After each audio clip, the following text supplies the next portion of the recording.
নমস্কার। প্রিয়া শর্ট ব্লগে আপনাদের সবাইকে স্বাগত জানাই। আজ খুব একটা গুরুত্বপূর্ণ কথা আমি আপনাদের সাথে শেয়ার করতে চাই। আমি এই মুহূর্তে, তার আগে আমি নিজের আরাধ্য দেবতাকে আমি স্মরণ করে নিচ্ছি। ভিডিও সব কাজের আগে আমি ওনাকে স্মরণ করি। ओम कृष्णाय वासुदेवाय हरे परमात्मने प्रणता क्लेशनाशाय गोविंदाय नमो नमः। ओम कृष्णाय वासुदेवाय हरे परमात्मने प्रणता क्लेशनाशाय गोविंदाय नमो नमः। ओम कृष्णाय वासुदेवाय हरे परमात्मने प्रणतः क्लेशनाशाय गोविंदाय नमो नमः। नमो नमः, नमो नमः, नमो नमः। তো শুরু করছি আজকে ভিডিওটা। এটা অক্টোবরের 2024-এর ঘটনা, যখন আমি এই ফ্ল্যাটটা কিনতে কলকাতা থেকে যখন আমি ধানবাদ ঝাড়খণ্ডে আসি। আসলে আমি আমার যে কলকাতার ফ্ল্যাটটা আমি আর রাখিনি, আমি ওটা বিক্রি করে এই ফ্ল্যাটটা কিনেছি। আমি এখন কলকাতা পার্মানেন্টলি ছেড়ে দিয়েছি। তো আমি কলকাতাতে মিশর থেকে একটা প্রোডাক্ট অর্ডার করেছিলাম, যে প্রোডাক্টটার দাম হচ্ছে 217 টাকা দাম।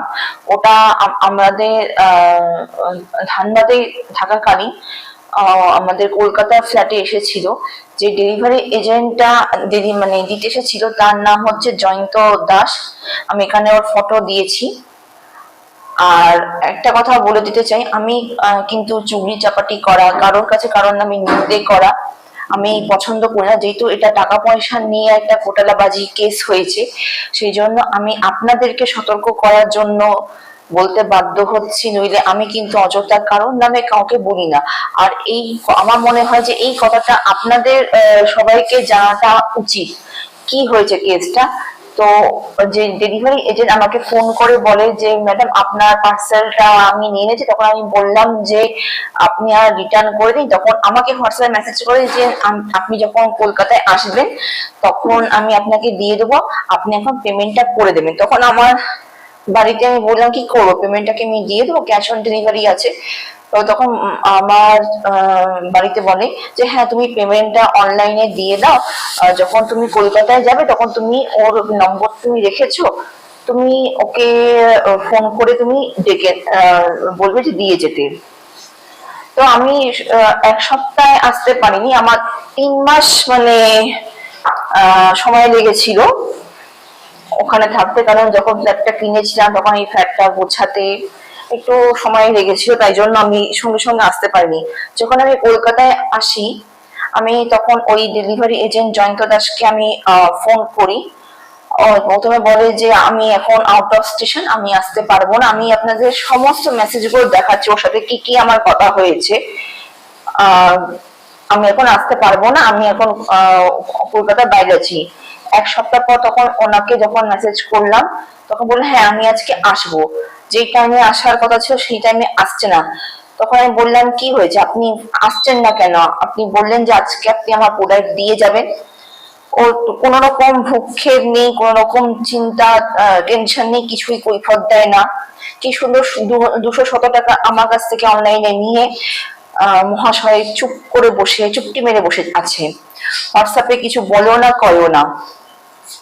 তখন বললো যে দেখুন, আমি প্রোডাক্টটা খুঁজে পাচ্ছি না, কোথায় রেখেছি, আমি আপনাকে কালকে পেমেন্ট দিয়ে দেবো, কাল রাত 9টায়। তখন পেমেন্টটাও স্ক্যানার দিলাম, পেমেন্টটাও রিটার্ন করে দেয় না। তো বাড়িতে ফোন করি, নিজের মাকে দিয়ে ফোন করে তো তোলা যে ওর এখন স্যালারি এখনো আসেনি, ওর স্যালারি এলে পরে দেবে। কত রকম বাহানাবাজি, কত রকম কায়দা, যারা বলে দে যে দিতে পারবি না, কারণ টাকাটা তো খেয়ে নিয়েছিস, তো তাই জন্য প্রয়োজন কি, তোদের তো কোম্পানির লোক, তো তোদের তো ধরপাকড় করবে না। তখন ওর মা বলে যে আমার ছেলের অ্যাকাউন্টে একদম টাকা নেই, মাইনেটা আসেনি। তখন অমুক তারিখে আমাকে বললো, আমি আপনাকে পুরো মেসেজ আপনার পড়াবো আলাদাভাবে ভয়েস ওভার দিয়ে। তখন ওই দিনকে বললাম যে কি টাকাটা ফেরত দেবে না? অমনি করে চুপ করে টাকাটা নিয়ে বসে আছো? তুমি তো রাজপ্রাসাদে থাকো না নিশ্চয়ই যে তুমি আমার প্রোডাক্টটা হারিয়ে দেবে। কিংবা কোম্পানির প্রোডাক্ট তুমি কোম্পানিকে রিটার্ন করে দিতে পারতে, তুমি আমার থেকে পেমেন্টটা চাইবার কোনো মানে দুঃসাহস করেছো কেন? যখন ক্যাশ অন ডেলিভারি আছে, তাহলে তোমাকে বিশ্বাস করে কোম্পানির নাম খারাপ করলাম। তখন আমাকে আমি ফোনে হোয়াটসঅ্যাপে ওকে আমি বললাম যে তোমাদের তো মানে ছুট দেওয়া হয়েছে, প্রোডাক্টটা পাওয়ার আগে কি করে তোমরা আগের থেকে টাকাটা নেবে, প্লাস টাকাটা পেয়ে গেলে প্রোডাক্টটা দেওয়া দরকার পড়ে না, না টাকাও ফেরত দিতে চাও না, মাত্র 217 টাকার জন্য এতটা তোমার নোংরামি করতে পারো? তখন কোম্পানিতে আমি 3বার কি 4বার আমি নকডাউন করেছি, ওরা স্পষ্ট বলে দিয়েছে যে দেখুন দোষটা আপনারই হয়েছে, আপনি যতক্ষণ প্রোডাক্টটা হাতে না পাচ্ছেন ততক্ষণ আপনি পেমেন্ট কেন দিয়েছেন যখন ক্যাশ অন ডেলিভারি আছে, আর যখন 1 সপ্তাহ পার হয়ে গেছে এটা ডেলিভারি মার্ক হয়ে গেছে, তাই জন্য আমরা কোনো রকম এর এগেইনস্টে স্টেপ অ্যাকশন নিতে পারবো না। আমি বলি আপনারা একটু বলুন, আপনাদের ব্রাঞ্চ থেকে ওই এজেন্টকে একটু বলুন, আমি তো আপনাদের কোম্পানিকে তো বিশ্বাস করে তাকে টাকাটা দিয়েছি, আমি তো পার্সোনালি তো তার সাথে তো কোনো ডিল তো করিনি।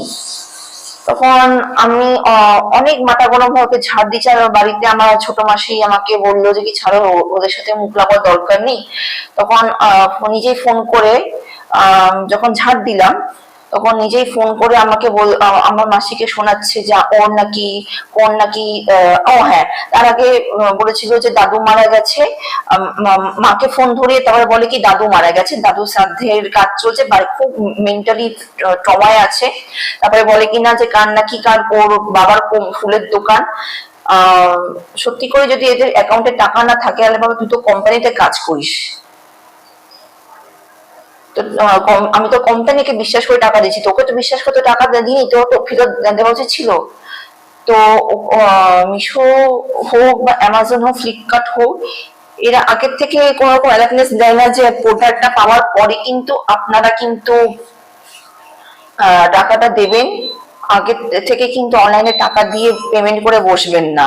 কারণ আপনারা যদি ইনকেস যদি বাড়িতে না থাকেন, ডেলিভারি এজেন্ট যদি ফেরত চলে যায়, যদি দেখে যে পেমেন্ট হয়ে গেছে, ওরা তাহলে আর প্রয়োজন মনে করবে না যে আপনার প্রোডাক্টটা দ্বিতীয়বার করে রিডেলিভারি করার জন্য। আর আমরা এই ব্যাপারে মানে দেখুন, ইনজাস্টিস কোম্পানির দ্বারা কোম্পানির রেফারেন্সেই হয়েছে, কিন্তু ওরা দায়িত্ব নেবে না, আপনার সাথে ঠকবাজি হয়েছে ওরা সে স্টেপ নেবে না, ওরা প্রয়োজন মনে করে না, ওরা ঘাড়ের দোষটা কি সুন্দর কাস্টমারের উপরেই মানে চাপিয়ে দেয়। তো এখানেও একজন আমাকে ডেলিভারি এজেন্ট আগেই টাকা চেয়েছিল, আমি তখন বললাম কি না, আপনাদেরই কোম্পানি থেকে এক্সিকিউটিভ আমাকে ধমক দিয়েছে, আমি আর আপনাদেরই মতন একজন ডেলিভারি এজেন্ট কলকাতা আমার সাথে ফ্রড করেছে, তাই আমি আপনাকে বিশ্বাস করে আগে থেকে টাকা আর দেব না। প্রোডাক্টের দাম যাই হোক না কেন, প্রোডাক্ট যদি রিটার্ন চলে যায় আমার বাড়ি না থাকবে, আমি আবার আমি অর্ডার করাবো, কিন্তু আমি ভুল করে সাহস করে আপনাদেরকে বিশ্বাস করে আপনাদের মতন লোকজনকে বিশ্বাস করে আমি টাকা দেব না। আর কোনো জায়গা তো আপনারা আগে অ্যাডভান্স টাকা দেবেন না, কেন এই দুনিয়া খুব খারাপ, এই দুনিয়ার মানুষরা খুব খারাপ, সবারই প্রত্যেকেরই চৌর্য বিবৃতি লুকিয়ে আছে, শুধু অপরচুনিটি খোঁজে। তাই কখনো অ্যাডভান্স দেওয়ারও দুঃস্বপ্ন করবেন না। কিনবেন তো এট এ টাইম কিনবেন, কিন্তু কেনার ক্ষমতা নেই তো কিনবেন না। আমি আপনাদের কাছে এটুকু হাত জোর করে রিকোয়েস্ট করছি। আর ভিডিওটা এন্ড করার আগে বলবো যে মিশো হোক, ফ্লিপকার্ট হোক, অ্যামাজন হোক, এদের ডেলিভারি সিস্টেমটা কিন্তু আমার একদমই পছন্দ না।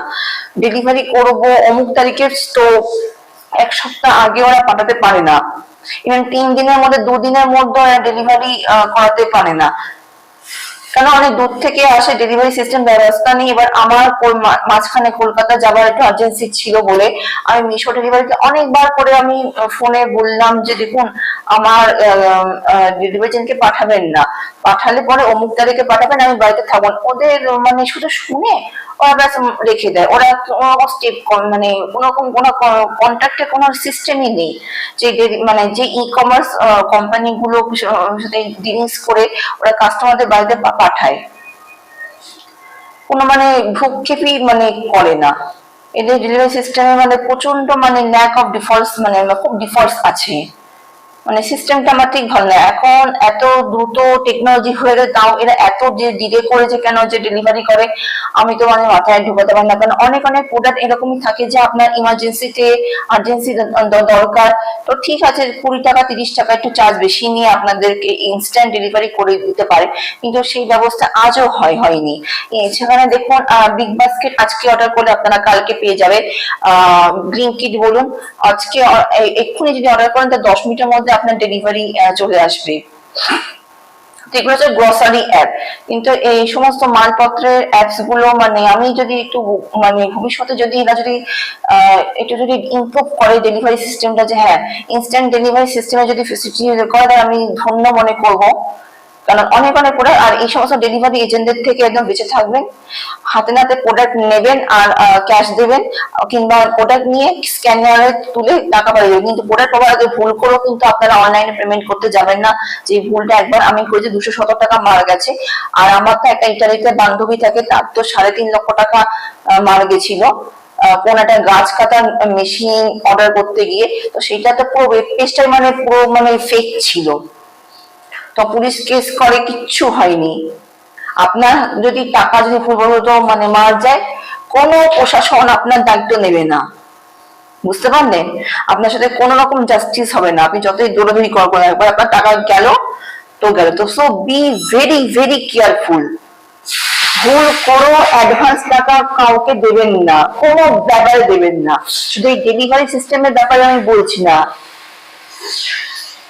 তো আমি ভিডিওটা এখানেই এন্ড করবো। রাধে রাধে। তো চ্যাটগুলো দেখে নাও, হোয়াটসঅ্যাপে চ্যাটগুলো কীরকমভাবে মিথ্যে পর মিথ্যে কথা বলে আমার টাকাটা শেষ পর্যন্ত মারই দিল, আর আমরা ছেড়েও দিলাম। দেখো লিখেছে, ওকে ম্যাডাম আমার কাছে রেখে দিলাম, ফিরে কল করবে, আমি দিয়ে যাব। তারপর আমি রিটার্ন চাইলাম, আমি নিজের স্ক্যানার কোডটা দিলাম, আমি এটা হাইড করে দিলাম স্টিকার দিয়ে, কেন আমি খুব একটা বেশি এটা নিয়ে এক্সপোজ করতে চাই না, জাস্ট আপনাদের সাবধান করার জন্য আমি দেখাচ্ছি। আমি কতবার করলে আমার পার্সেলটা দিয়ে যান, নইলে আমাকে পেমেন্ট করুন। কিন্তু আমাকে দেবা তো দূরের কথা, আমাকে স্ক্যানার দিয়েও পেমেন্টগুলো করেনি। তারপর দেখো কত রকম বাহানা লিখলো, দাদু মারা যাবার কথা, বাবা কোমর ভেঙে গেছে, ফুলের দোকান। পজ করে দেখে নিও মেসেজগুলো কী কী লিখেছে। আর আমি তোমাদের বলে দিতে চাইছি, ওটিপি কখনো শেয়ার করবে না ডেলিভারি এজেন্টদের সাথে। রিসিভিং করার জন্য, ক্যান্সেলেশন অফ প্রোডাক্ট করার জন্য সেই ওটিপি কিন্তু শেয়ার করলে কিন্তু সেই আপনাদের নাম্বার এগেনস্টে সমস্ত ব্যাঙ্ক অ্যাকাউন্ট খালি হয়ে যেতে পারে। ওটিপি শেয়ার না করে স্ক্যানার দিয়ে প্রোডাক্ট রিসিভ করবেন। ওরা অনেক সময় খালি পার্সেলও পাঠিয়ে দেয়, দেখা যায় পার্সেলের ভেতর কিছু নেই, তখন ওরা বলেন যে ওটিপি দেবেন প্রোডাক্টটা ক্যান্সেল করার জন্য। কোনো রকম ওটিপি আপনারা শেয়ার করবেন না, বারবার করে বলে দিচ্ছি, খুব বিপজ্জনক। ভিডিওটা এখানে লিঙ্ক করছি, ধন্যবাদ।